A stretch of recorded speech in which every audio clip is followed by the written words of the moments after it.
Hello friend, ऋषि creation में आप सबका स्वागत है। आज की कहानी एक अमेज़न जंगल की। एक ऐसा जंगल जो अपने आप में बहुत रहस्यमयी है। अक्सर लोग वहाँ पे कैंपिंग किया करते थे, लेकिन जो भी आज तक वहाँ पे कैंपिंग करने के लिए गया वो दोबारा वहाँ जाता नहीं। सूत्रों के अनुसार पता चला है कि वहाँ बहुत अजीब अजीब से आवाज़ें आती है और वो जंगल अपने आप में हॉन्टेड है। मैं विकास, मेरा छोटा भाई, मेरे मम्मी पापा और दादाजी के साथ हम अमेज़न जंगल में कैंपिंग करने के लिए निकले थे। तभी वहाँ हमें फॉरेस्ट रेंजर्स ने जाने से मना किया था। उनका कहना था कि अगर आपको जाना है तो आपको इस डॉक्यूमेंट में साइन करना पड़ेगा और शाम ढलते ही आपको रिटर्न हमारे कैंप के पास आके कैंपिंग करना पड़ेगा। अगर आपने हमारा रूल फॉलो नहीं किया तो आपको एंट्री नहीं मिलेगी। फॉरेस्ट रेंजर्स एक ऐसे रेंजर्स होते हैं जो पूरे फॉरेस्ट में सिक्योरिटी किया करते हैं। उनका काम है कि फॉरेस्ट का हर एक चीज़ पे देख रेख करना। उन्होंने हमें एक फॉर्म दिया, एक ऐसा फॉर्म कि अगर तुम्हारा अंदर जाने से जान जाती है। फॉरेस्ट रेंजर के फॉर्म में लिखा था कि अगर तुम्हारी किसी भी कारण मौत हो जाती है तो इसके जिम्मेदार फॉरेस्ट रेंजर का या किसी का ही नहीं रहेगा। इस बात में मेरे पिताजी थोड़ा डर गए, लेकिन उन्होंने साइन कर लिया और वो फॉरेस्ट में निकल गए। तभी अमेज़न जंगल का हरियाली बहुत ही मन को भा लेने वाली थी, लेकिन हम लोग अमेज़न जंगल का इतना मज़ा ले रहे थे कि रात कब हुई हमें पता भी नहीं चला। तभी रात के 8 बज चुके थे, काफ़ी कोहरा जम गया था। तभी मेरे पिताजी ने कैंपिंग करने के लिए फॉरेस्ट रेंजर के पास ही जाके कैंपिंग करना ठीक समझा। तभी सभी लोगों कार में बैठ के हम फॉरेस्ट रेंजर के पास जा ही रहे थे, लेकिन कोहरा इतना था कि हमारी गाड़ी कब गड्ढे में फंस गई हमें पता ही नहीं चला। लेकिन पिताजी काफ़ी देर से कार को गड्ढे से निकालने की कोशिश कर रहे थे, लेकिन कार निकल नहीं रहा था।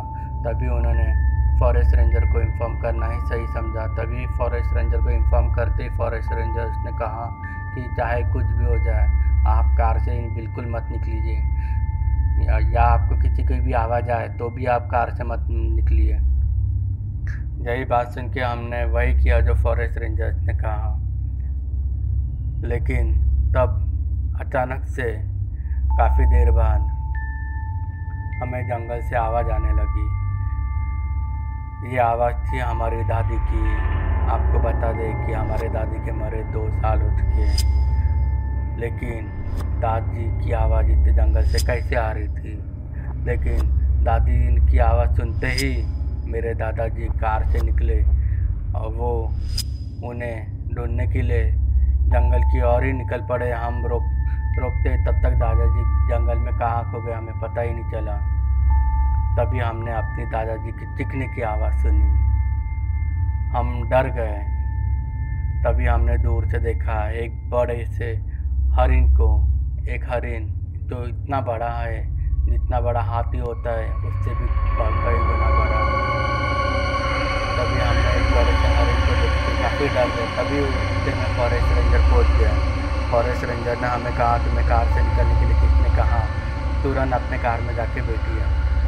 हम कार की ओर बढ़ रहे थे। तभी फॉरेस्ट रेंजर ने हमें पूछा कि आप जंगल की ओर क्यों बढ़ रहे थे। तभी हमने उन्हें विस्तार में समझाया कि हमारे दादी की चिल्लाने की आवाज़ आई है, आप थोड़ा जंगल में जाके ढूंढिए। तभी फॉरेस्ट रेंजर अलर्ट हो गए, उन्होंने तुरंत गन निकाला और हमें कार में बैठने के लिए कहा। तभी फॉरेस्ट रेंजर कैसे भी करके दौड़ के जंगल की ओर बढ़े।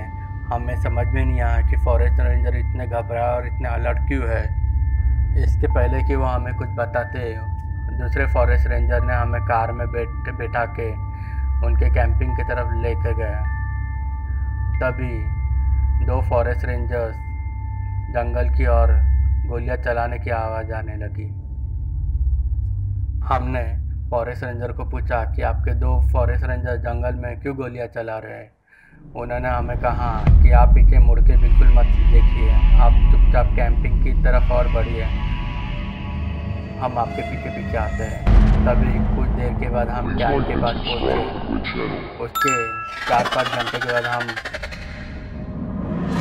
पावर रेंजर तभी फॉरेस्ट रेंजर वहाँ आए और उन्होंने हमें हमारी दादी की लाश ला के दी। जब मैंने दादी का लाश देखा तो उनका पैर कहीं अलग, हाथ कहीं अलग, गर्दन कहीं अलग। ये नज़ारा देख के तो मुझे नींद ही नहीं आई। तभी हमने फॉरेस्ट रेंजर को पूछा कि ये सब कैसे हुआ, तो उनका कहना है कि जंगल के किसी जंगली जानवर ने तुम्हारे दादी को नोच के खा लिया। तभी मुझे याद आया कि मुझे दादी की आवाज़ आई। तभी हमने उन्हें पूछा कि आप, मेरी दादी की आवाज़ भी आई थी, वो कौन था? तो पावर रेंजर ने इसका कोई जवाब नहीं दिया। फॉरेस्ट रेंजर ने कहा था कि आप ये लाश लेके अपने घर निकल लीजिए। तभी दुख का मातम बनाए हम अपने घर की ओर निकल पड़े। तभी तीसरे दिन जब मेरे दादी का फुनरल हुआ, तभी मैंने ऑनलाइन सर्च किया। तभी मुझे पता चला कि अमेज़न जंगल में वेडिंगो नाम का एक दानव रहता है। एक ऐसा दानव जो हमारे रिश्तेदारों का आवाज़ निकाल के अपनी ओर खींचता है और अपनी ओर आते ही देख उसका नोच नोच के खा जाता है। ये बात फॉरेस्ट रेंजर अक्सर छुपाया करते हैं। अभी आप ही बताइए कि आप कैंपिंग के लिए अमेज़न जंगल में जाएंगे?